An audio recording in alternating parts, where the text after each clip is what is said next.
আমাদের সেরকম করেই আমরা চিন্তা করছি কি করা যায়। আমরা প্রথমে ভেবেছিলাম যখন অবস্থা খুব ভালো ছিল, ওমিক্রনের কথা শোনা যায়নি, আমরা নতুন বছরে একটু ক্লাসের সংখ্যা বাড়াবার পরিকল্পনা নিয়েছিলাম। তো এই মুহূর্তে সেই পরিকল্পনাটা স্থগিত আছে। অবস্থাটা কোন দিকে যায় সেটা আমাদের দেখতে হবে। আর আমি একটু আজকে বিশেষভাবে আমাদের নির্বাচন কমিশনকে আমি আন্তরিকভাবে ধন্যবাদ জানাতে চাই আমাদের সবার পক্ষ থেকে, শিক্ষা পরিবারের পক্ষ থেকে। কারণ 23শে ডিসেম্বর আমাদের পরীক্ষা আছে। 23শে ডিসেম্বর একটি নির্বাচনেরও তারিখ পড়েছিল।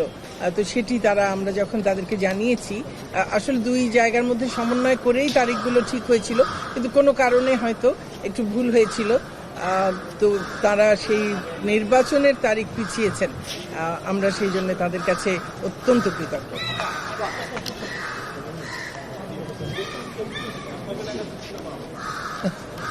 এমপিও মুক্তির সবে আবেদন নেওয়া হচ্ছে, কাজে এটা তো একটু লম্বা প্রক্রিয়া। আমাদের যা বাজেট আমরা পাবো তার মধ্যে আমরা দেব। তবে আমি আশা করি যে আমাদের যতগুলো প্রতিষ্ঠান তারা যোগ্য বিবেচিত হবেন, আমরা সকল প্রতিষ্ঠানকেই আমরা এমপিওর অন্তর্ভুক্ত করতে চাই, কাউকে বাদ রাখতে চাই না। যদি আমরা বাজেট কম পাই তাহলে আমরা হয়তো কম টাকা দেব, কিন্তু যতজন যোগ্য হবেন আমরা চাই তাদের সবাই যেন সুবিধাটা পান। কারণ যোগ্য হবার পরেও কেউ পাবেন কেউ পাবেন না, এই বৈষম্যটা হওয়া ঠিক হবে না।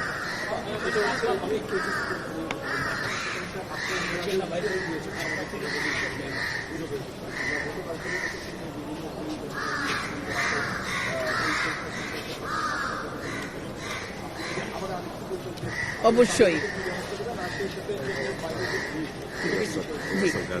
একটা তো হচ্ছে যে পরীক্ষা আমরা মোটামুটি একেবারে নিশ্চিত বলতে পারি যে প্রশ্নপত্র ফাঁস হওয়ার আসলে সুযোগ নেই।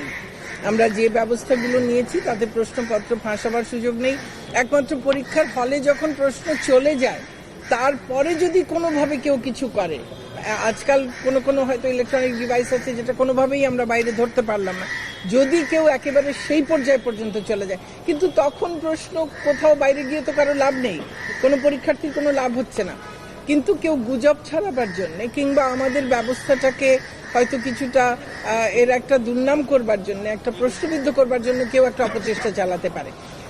যারাই গুজব ছড়াবার সঙ্গে কোনোভাবে কিংবা এই প্রশ্নপত্র সংক্রান্ত কোনো ধরনের অনৈতিক কোনো কাজের সঙ্গে কোনোভাবে সংশ্লিষ্ট থাকবেন, যাদেরকে ধরা যাবে তাদের বিরুদ্ধেই কঠোরতম ব্যবস্থা নেওয়া হবে। এবং সেখানে এরা কি বাইরের লোক নাকি কোনো অভিভাবক নাকি কোনো পরীক্ষার্থী সে বিষয় কিন্তু দেখা হবে না, সকলকেই আইনের আওতায় নিয়ে আসা হবে।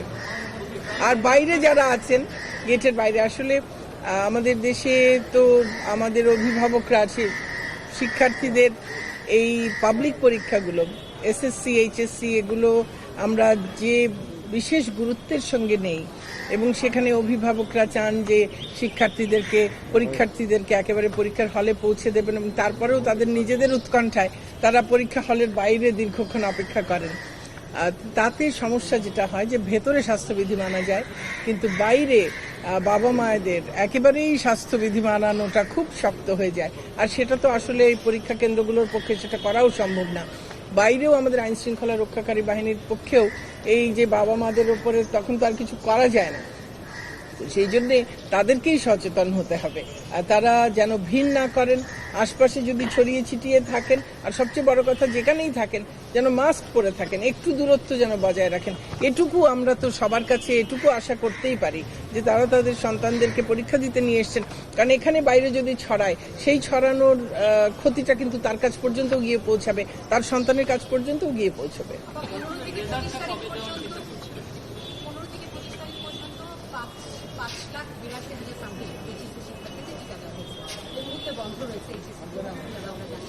তাদের একটা অংশের আবার এই পরীক্ষা চলাকালীন তাদের সেকেন্ড ডোজের সময় চলে যাবে, আরো 8 লাখ বাকি রয়েছে এইচএসসি।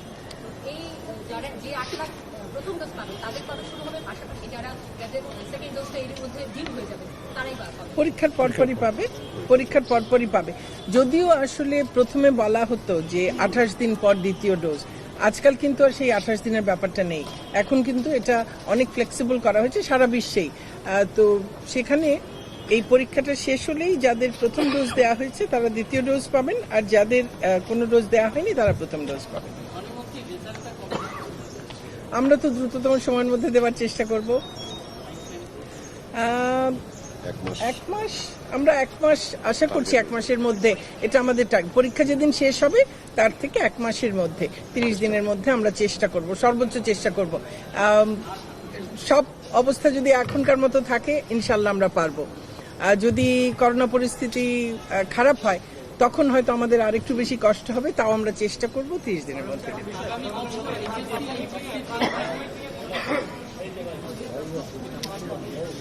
বুঝতে পারছি না। জি,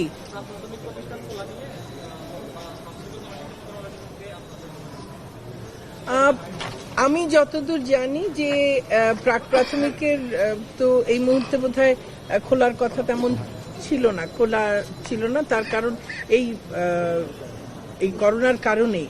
এখন তারা সামনে কি সিদ্ধান্ত নেবেন এটি তো ওই মন্ত্রণালয়ের সিদ্ধান্তের বিষয়। আমাদের সঙ্গে এটি নিয়ে কোনো আলাপ আলোচনা হয়নি। আসলে প্রাক প্রাথমিক নিয়ে এই গত কিছুদিনে কোনো আলোচনা হয়নি।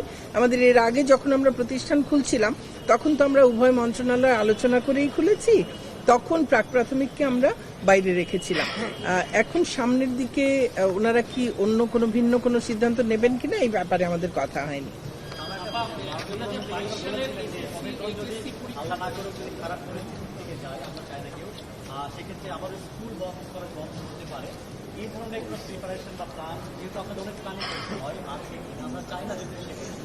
আমরা আশা করি এবং আমরা প্রার্থনা করি সবকিছুই যে যেন আবার শিক্ষা প্রতিষ্ঠান বন্ধ করে দিতে হয় এমন পরিস্থিতি যেন না হয়। কিন্তু যদি তেমন পরিস্থিতি হয়, যদি পরিস্থিতির কারণে প্রয়োজন হয়, অবশ্যই আমরা যে কোনো সিদ্ধান্ত, আমাদের শিক্ষার্থীদের স্বাস্থ্য সুরক্ষার জন্য যে কোনো সিদ্ধান্ত প্রয়োজন হবে আমরা তা নেব।